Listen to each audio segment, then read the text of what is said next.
to get comfortable as we prepare for meditation.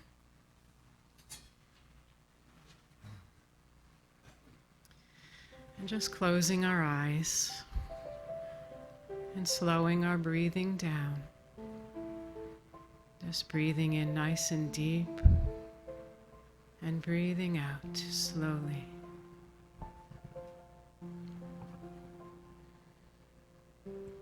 And just gently bringing your awareness into your heart space.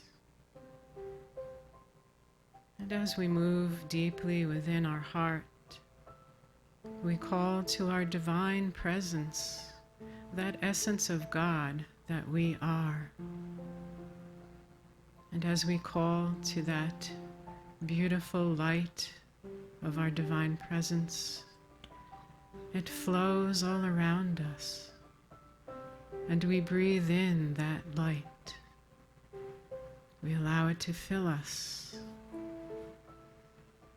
and we breathe out that light as it moves through all parts of our beingness.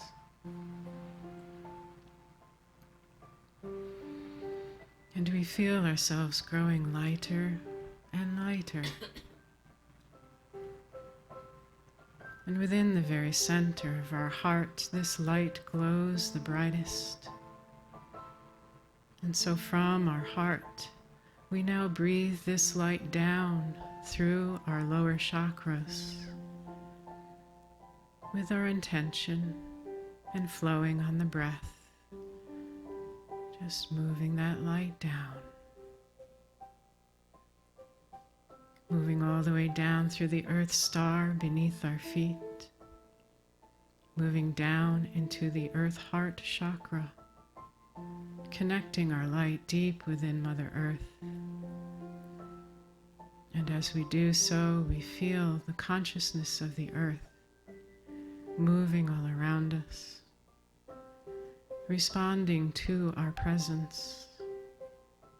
And the love of Mother Earth flows to us and flows up our column of light and into our heart.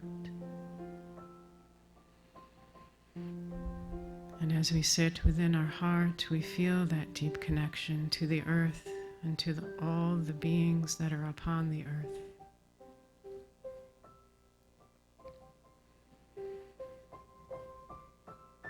And we now breathe our light up through all those upper chakras.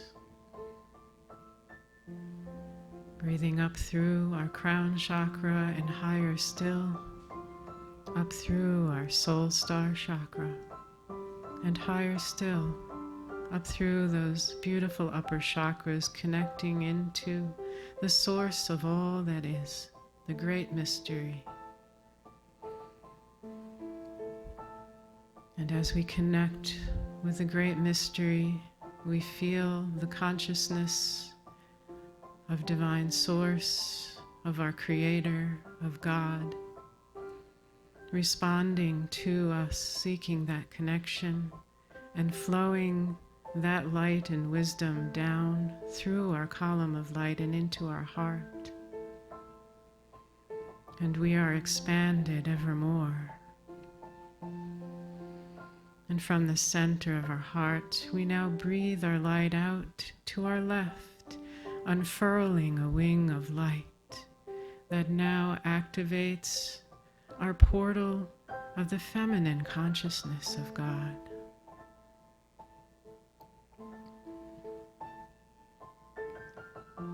And we now breathe our light to our right to unfurl our wing of light that now activates the portal of our connection to the masculine consciousness of God's source. And as those two portals come into unity within the center of our heart, we know that we are ever more open to receive divine wisdom, divine light, divine love, and all will be expressed through our heart as divine blessing flowing out into the world. And we see now that we are seated upon a giant crystal lotus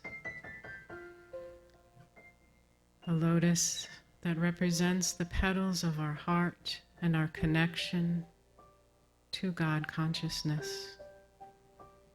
And we activate each of these petals. We send our light to the petal of receptivity. We see that petal activating, that we might be open to receive the love and the nourishment of Source. We see this petal activated now. And we now send our light to the petal of faith, activating this petal with our light.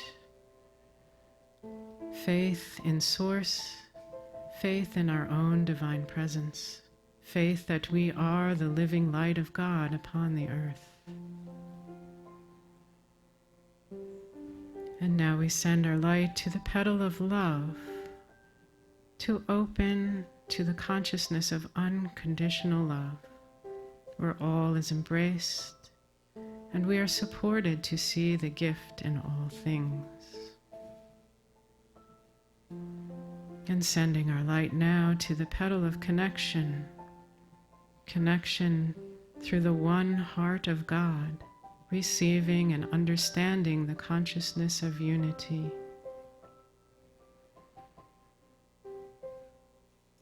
And we now send our light into the petal of power, that we might understand and accept that the light within us holds the power to create and manifest in each moment. And we send our light to the petal of divine will, that we might receive the consciousness of divine will, to listen to the direction, that we might grow and evolve. And sending our light now to the petal of divinity, that we might receive the consciousness that is fully awakened to the divine light that we are, to understand that this is the truth of who we are. And we now anchor this beautiful lotus of the heart deeply into the earth, through our earth heart chakra, that this consciousness may ripple out into the heart of humanity.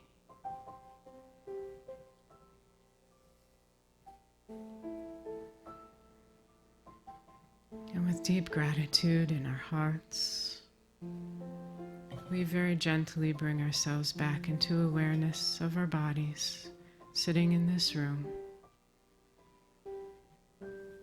As we gently open our eyes.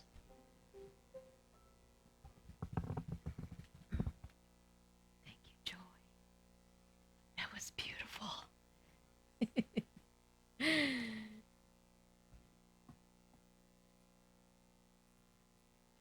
Don't you love that Zen garden kind of thing going on over there?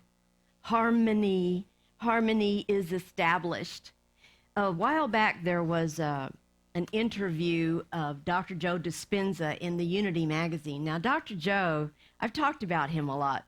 Most of you know that he came to my previous ministry in Texas multiple times, and I always let him use my office. He has such magnificent energy, and I loved it when he left because the energy kind of stayed in my office for like a week afterwards. It was just a wonderful presence, and he was being interviewed by Unity magazine about his book, You Are the Placebo.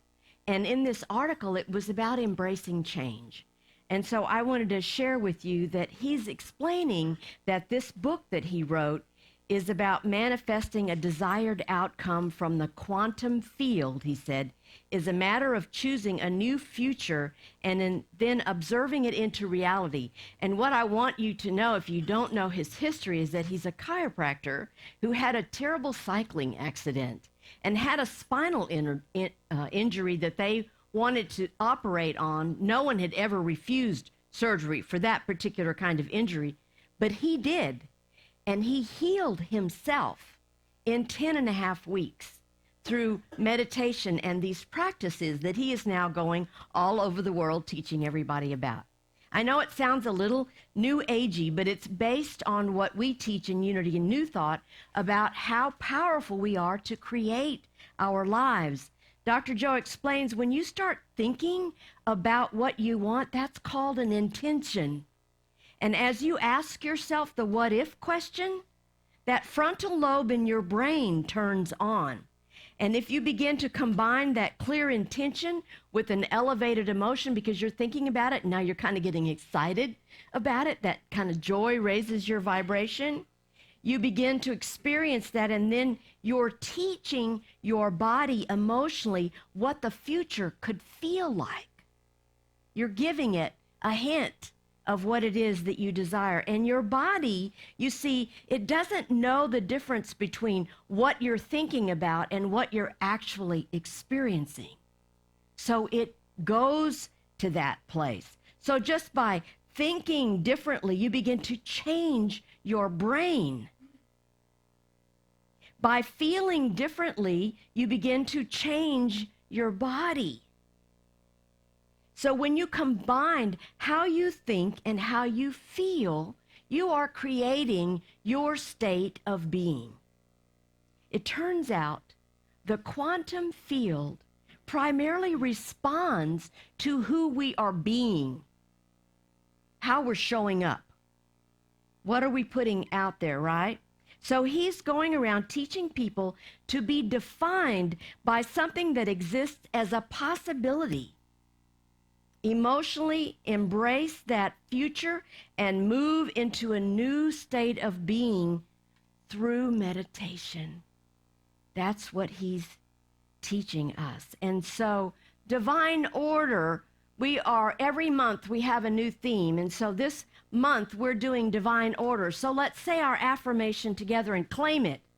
Divine order gives structure and purpose to life.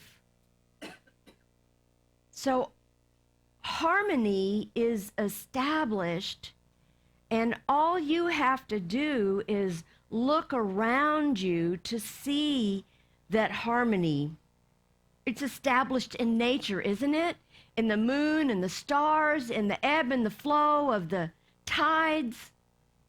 It's in nature. Everything is ordered already. It's already established in us as well. That divine order is part of one of our 12 powers, but we attain that by living from that Christed beingness, that perfection that is within us. When we learn to live from that place and to use these teachings, our lives begin to flow in a different way. We begin to see that we are not victims, but we are powerful beings.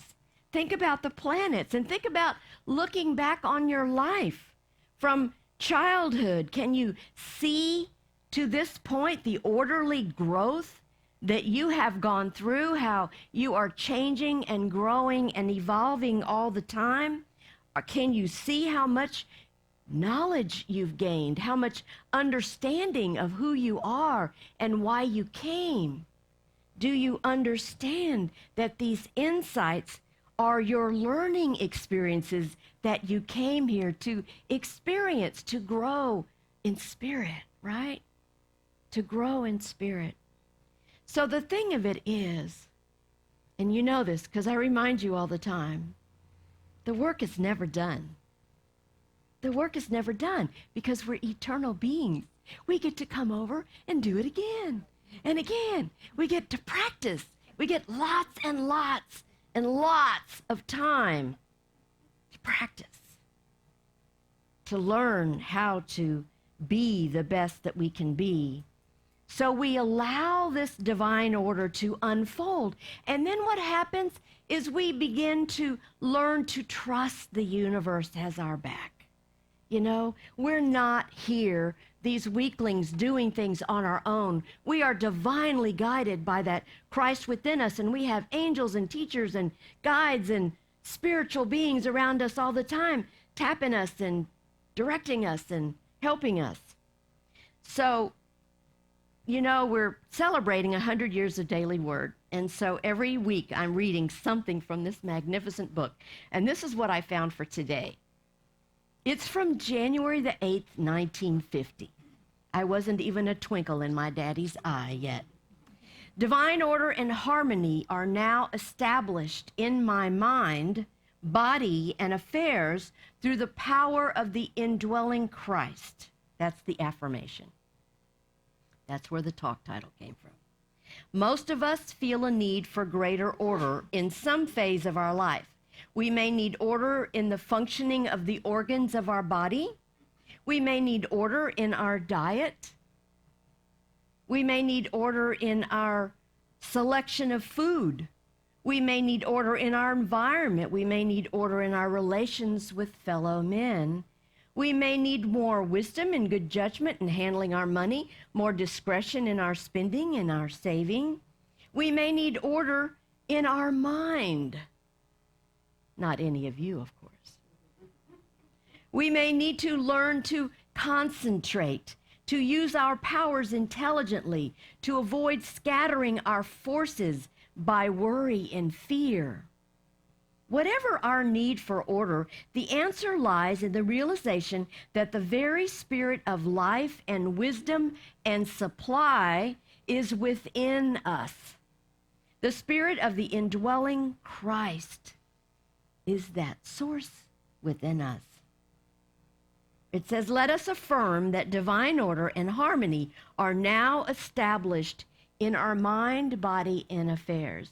And the scripture for that day was one of my favorites from Philippians 4:13. I can do all things in him who strengthens me. We have the strength, we have the power, we have whatever it is. This daily word, this particular daily word, reminds me of our principles, and in particular, principle 3. So tell me, what is principle 1? God is. I am. I think. So the third one is I think, right? Our thoughts and our corresponding emotions create our state of being. So we have the ability to establish order, which creates the harmony by how we are being, how we are showing up. It's all about principle 3. It's mind over matter, isn't it? It's thoughts held in mind, produced after their kind. So what are you thinking about? What are you focusing on? What are you giving your energy to? If you're thinking about what you don't have, then you're going to get more of that lack, you see.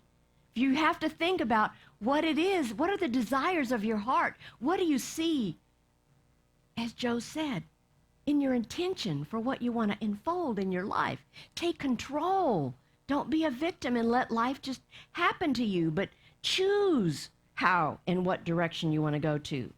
But this is what Dr. Joe says that I think is kind of interesting. He says by the time we're 35, and most of you are that, 95% of who we are is already a set of memorized behaviors. 95% of us. Like an ingrained. So to truly change, the conscious mind, he says, has to merge with the subconscious mind. So he teaches people basically how to regulate and control their brain waves, to slow down enough to override that analytical mind, right? That's the whole goal. And so he changes people's brain waves. He's changing people's brains and getting them to understand that that's the only way they can change the programs and get rid of the past behaviors, break those chains that bind us in the brain's operating system. Don't you love that? It gives me such hope that we can do more and better in our lives. One of my favorite Unity authors, an old-time author, is Martha Smock, and she has written a book called Fear Not, Messages of Assurance. And she says we can change those inner thoughts by practicing every day. And well, I mean, what better things do we have to do, right? In little ways, she says, the lines of our true role in life. We can practice saying good things to and about others instead of criticizing them, right? Change it just a little bit. And then we can practice thinking of ourselves as children of God. We can practice being the kind person that we so choose to be, that we want to show up as. We can practice being that. And practice, she says, always brings results. She says, where at first it may seem awkward or difficult for us to change these long-time fixed habits of thought, speech, and action, our repeat performance begins to count, and suddenly a new pattern begins to assert itself. You see, Dr. Joe would say, we've gotten out of the rut now. Instead of just going and doing the unconscious, now we're thinking and we're changing our routine. I was talking to somebody this week. I don't know if it's after book club. Anyway, we were talking about how to change those ruts, how so much of what we do is just unconscious. We get up and we do the same thing the same way every single day. And Dr. Joe says that's what gets us in the rut. We don't ever do anything differently. So every day I try to do something a little different. Usually I get up and make my bed. Today I got up and I brushed my teeth first. Did a few things, then went back and made my bed. It's just to wake up your brain. Do you see? It's just really, really important. It becomes easier for us to be the keeper of our moods, Martha says. It becomes easier for us to let that Christ light shine through. It becomes easier to live joyfully, peacefully, happily with ourselves and others. And this, I believe, is us establishing harmony in ourselves first, and then in those we love and everyone else around us. So a huge key to all of this is a meditation practice.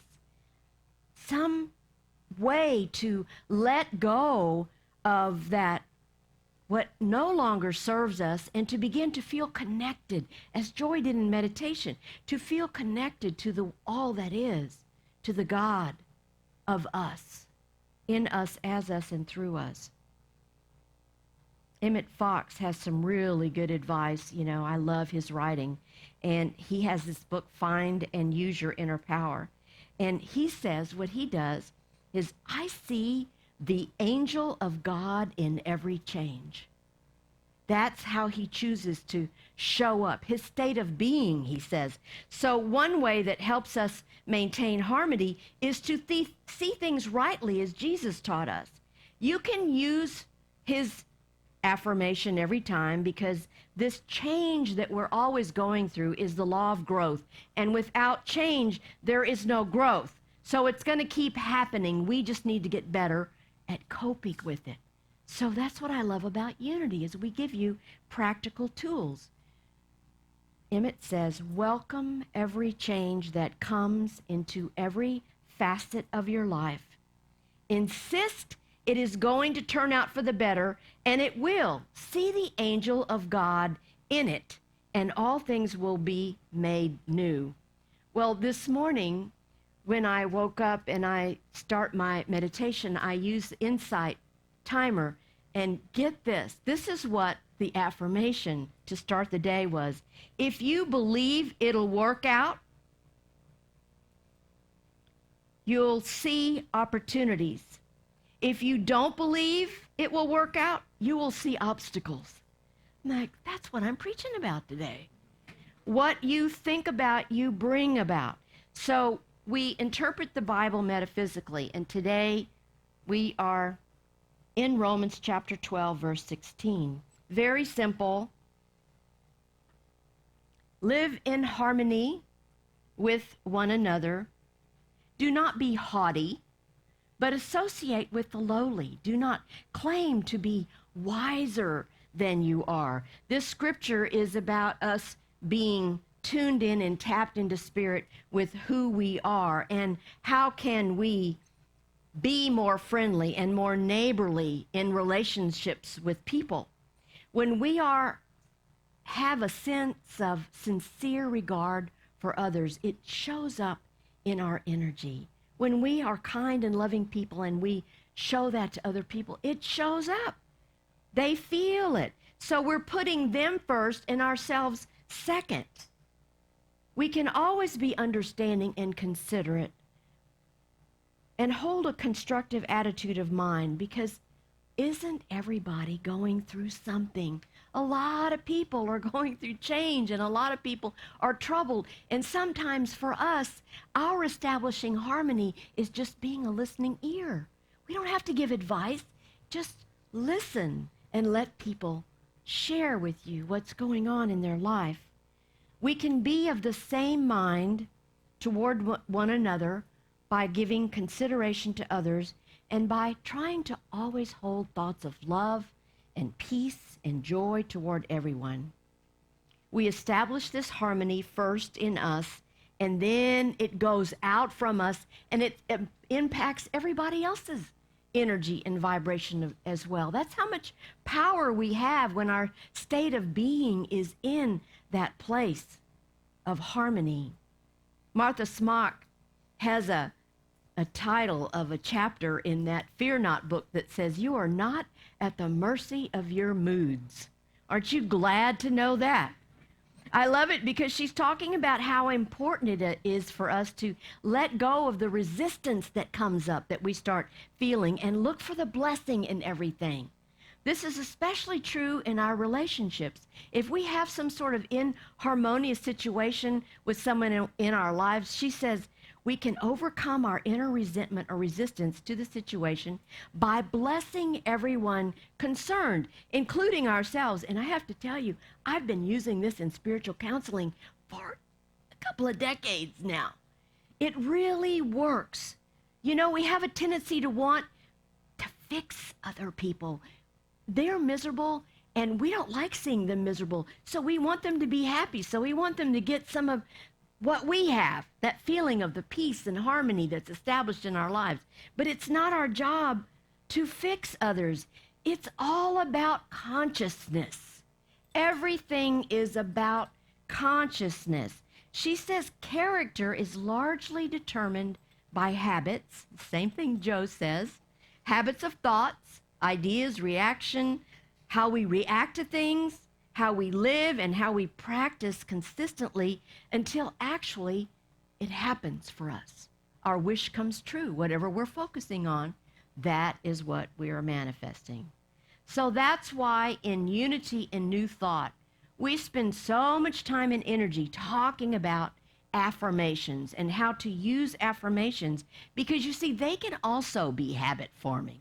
And what a great habit to have positive things to say.